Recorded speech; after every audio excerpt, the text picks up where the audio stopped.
Hadirin Bapak dan saudara-saudara sekalian, alhamdulillah, puji dan syukur kehadirat Allah Subhanahu wa taala kita panjatkan bahwa Allah masih berikan kita nikmat sehat wal afiat, nikmat panjang umur, sehingga pada pagi hari ini kita dapat hadir kembali di majelis ta'lim Syarif Hidayatullah, melanjutkan ta'lim kita yang pada hari ini kita membaca kitab Tanqihul Qaul, masih meneruskan pembahasan tentang larangan dan ancaman bagi orang-orang yang meminum khamar.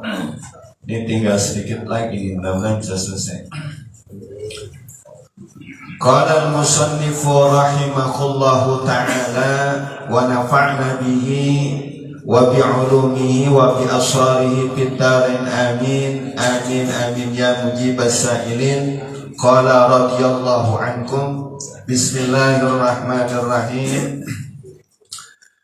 Wa qala alaihi salatu wassalam, dan telah bersabda Nabi sallallahu alaihi wasallam, la yastami'ul khamru wal imanu fi qalbi imri'in abada. Tidak berkumpul khamr dan iman itu di dalam hati seseorang selama-lamanya.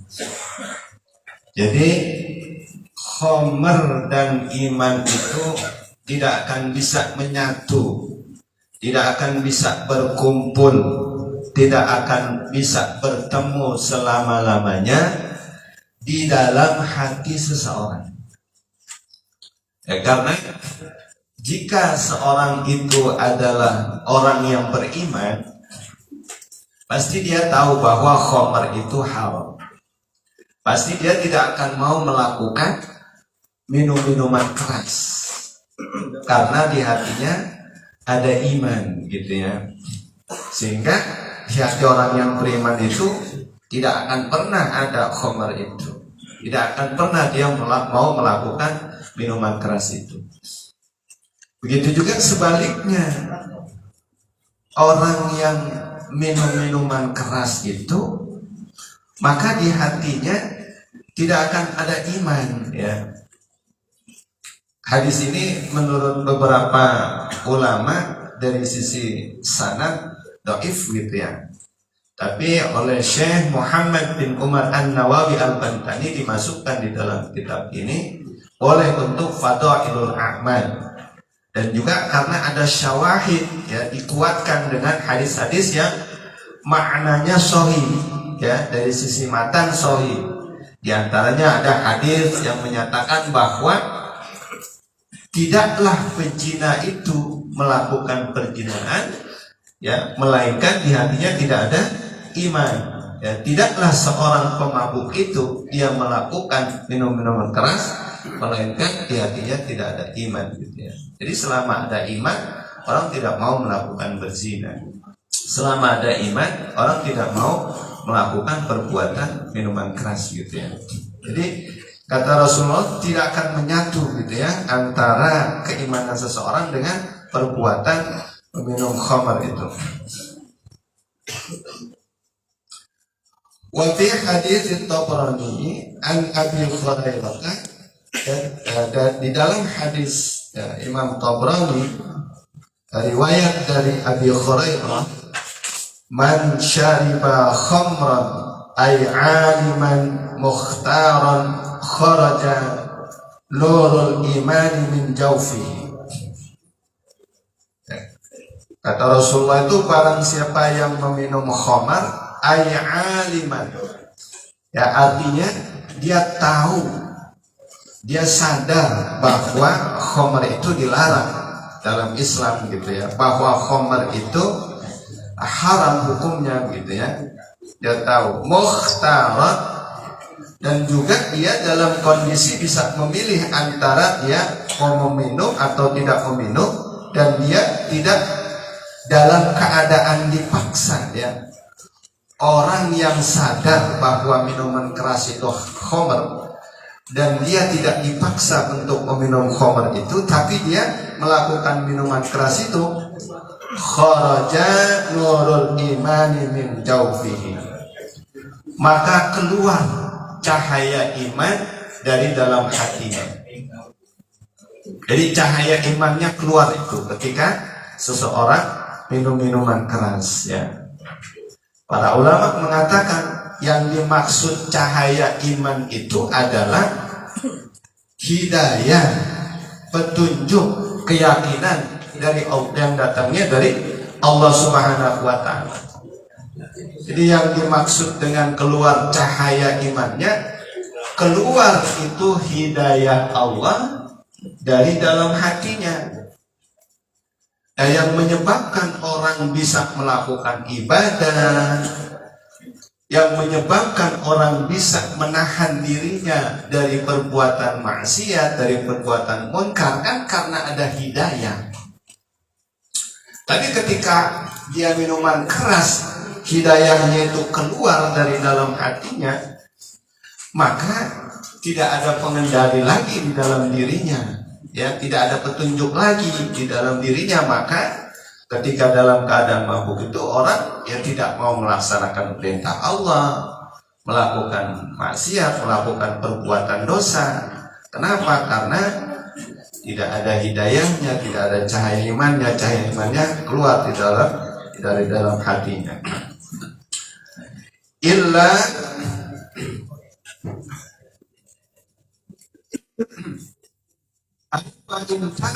artinya jika ia bertobat, ada ilaihi, maka kembali imannya itu ke dalam hatinya, ke dalam hati seseorang itu. Jadi ini maksudnya bahwa orang yang minum minuman keras itu, kata Nabi, keluar cahaya imannya, bukan berarti dia murtad, bukan, ya. Kalau dia mau bertobat, perbuatan apapun besarnya dosa yang dia lakukan, tapi dia bertobat, tetap diterima oleh Allah, ya. Maka ketika peminum khamr itu dia tobat, tidak mengulangi perbuatan minum khamr itu, maka balik lagi imannya ke dalam dirinya, gitu ya. Diampuni oleh Allah Subhanahu wa taala sepanjang dia mau bertobat, ya. Itulah maha kasih sayangnya Allah terhadap hambanya, gitu ya.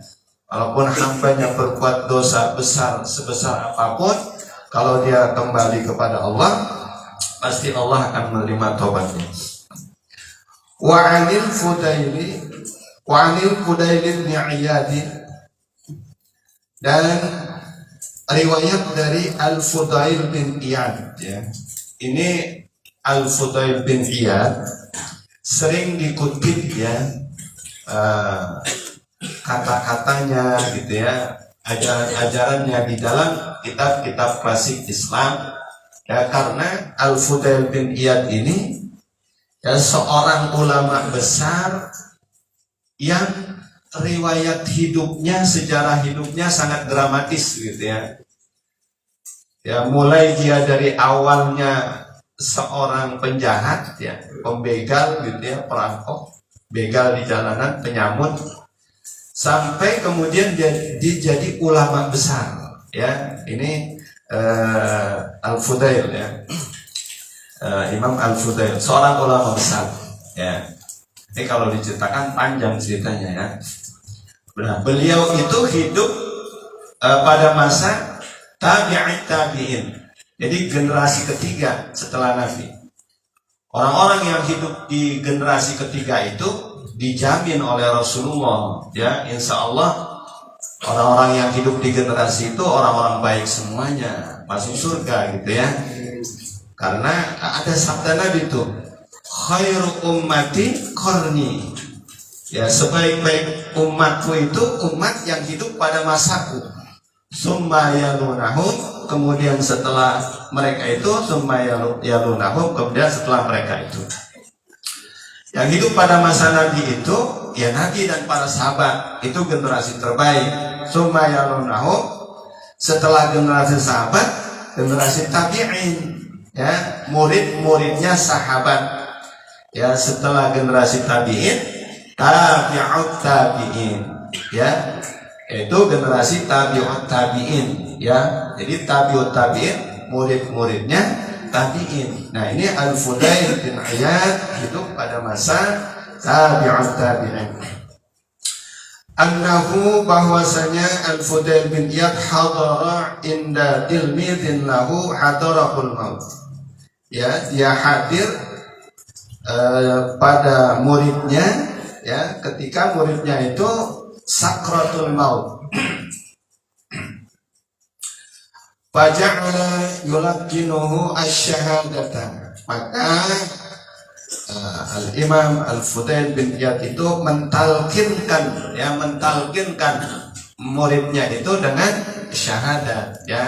Jadi kalau orang udah syakratul maut itu kita talkinin gitu, ya. La ilaha illallah, ya. Kita ajarin begitu, kita talkinin kalau orang udah sakratul maut, ya, la ilaha illallah gitu, ya. Jangan dipoto-foto, malah selfie, malah foto gitu, ya. Tapi ajarin ditalkinin gitu, ya. Awik ada awik. Walisanuhu layan dikubiha, ya. Sedangkan lidah muridnya ini enggak bisa mengucapkan kalimat syahadat itu. Faqarraraha alaihi, maka oleh Al-Fudail bin Iyad itu diulang-ulang kalimat syahadatnya itu, la ilaha illallah. Ya, udah diulang-ulang agak bisa juga ini muridnya yang sakratul maut. Faqala, maka Imam Fudail bin Iyad mengatakan, aku sudah mengucapkan ini, ya, mengucapkan kalimat syahadat ini, ya, la ilaha illallah. Wa ana bari'un minha, tapi saya berlepas diri dari kalimat itu karena muridnya itu nggak bisa ngikutin, ya.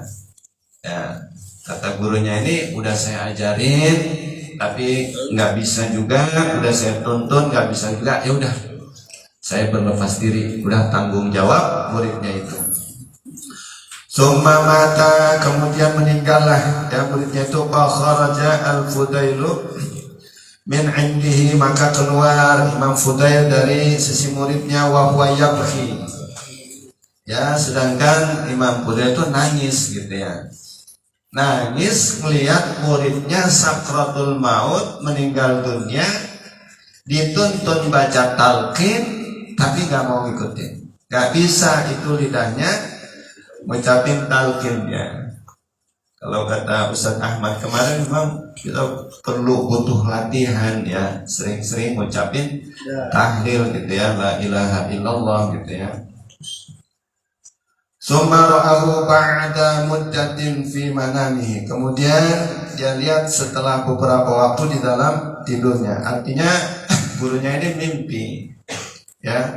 Wa huwa yushabu bihi pinnari, dan dia lihat itu muridnya lagi diseret di neraka.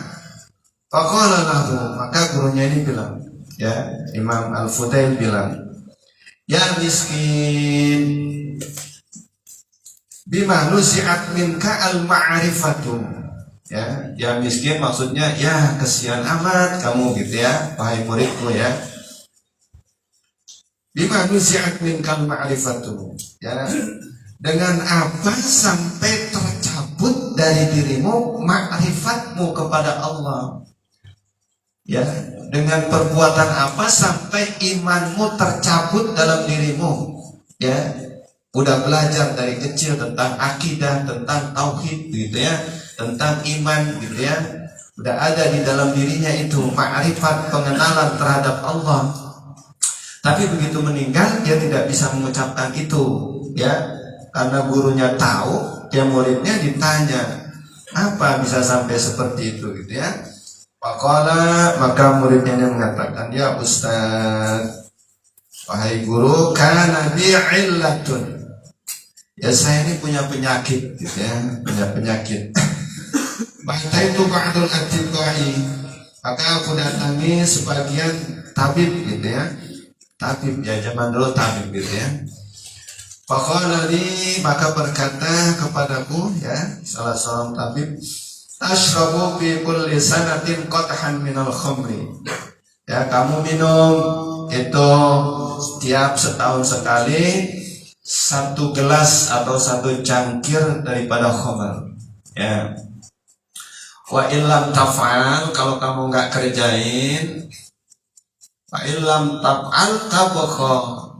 Ya, bika illatuka. Kalau kamu nggak kerjain, maka penyakitmu itu akan tetap ada di dalam dirimu, artinya nggak sembuh. Ya, ternyata ketika ditanya gurunya kenapa sampai seperti itu, dia bilang, dia cerita, saya ini punya penyakit.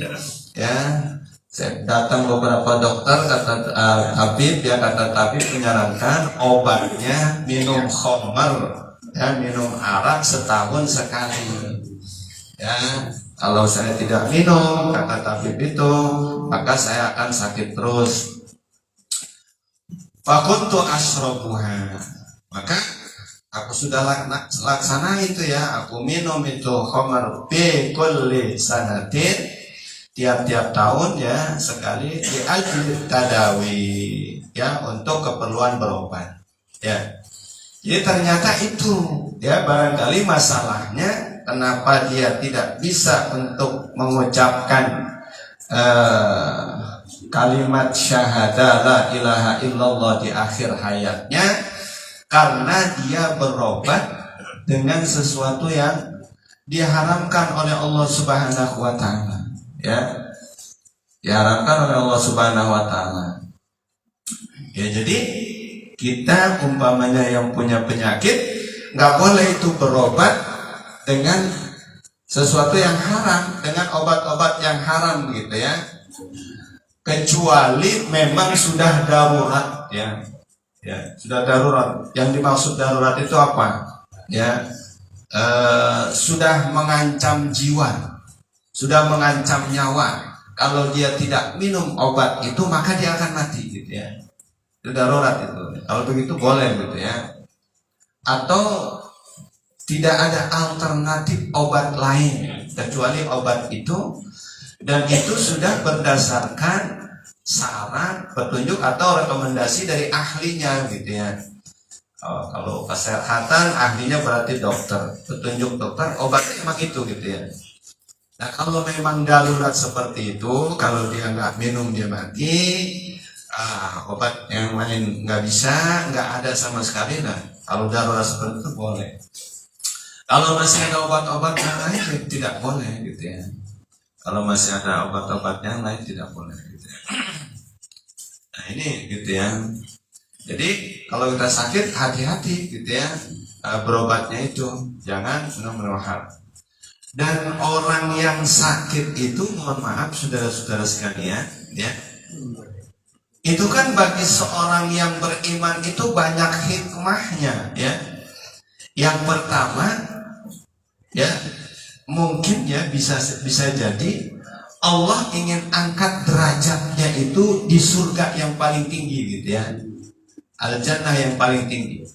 Tapi amal-amal dia belum mencukupi untuk dia menduduki posisi kedudukan di surga yang paling tinggi itu ya. Maka Allah uji